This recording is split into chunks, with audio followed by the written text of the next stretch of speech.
আসসালামু আলাইকুম সুপ্রিয় দর্শক, আশা করি সকলেই ভালো আছেন। আলহামদুলিল্লাহ, আমিও ভালো আছি।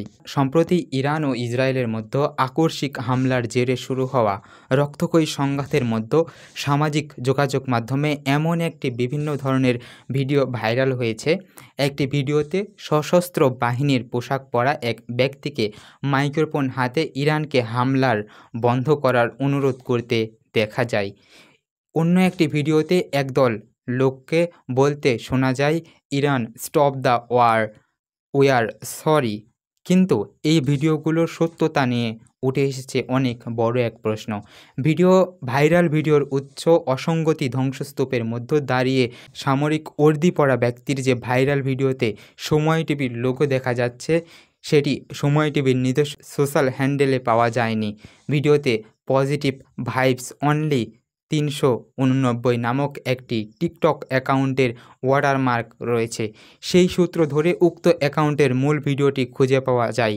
মূল ভিডিওতে ভিউ লেখা একটি জলছাপও দেখা যায়, যা গুগল ডিপমাইন্ডের একটি টেক্সট টু ভিউ এআই মডেলের নিদর্শন। এই এআই মডেল ব্যবহারকারীরা লিখিত বা চিত্রভিত্তিক কমান্ডকে ভিডিওতে রূপান্তর করতে পারে। ভিডিওর শুরুতেই নীল জামা পরা খালি হাতে একজন পুরুষকে স্লোগান দিতে দেখা যায়, কিন্তু চোখের পলকেই অস্বাভাবিকভাবে তার একটি হাত ইসরায়েলি পতাকায় চলে আসে। কোথাও কোথাও স্লোগান দানকারীরা একে অপরের মধ্যে বিলীন হয়ে যাচ্ছেন। এসব অস্বাভাবিকতা সাধারণ এআই কৃত্রিম বুদ্ধিমত্তা ভিডিও তৈরির ক্ষেত্রে দেখা যায়।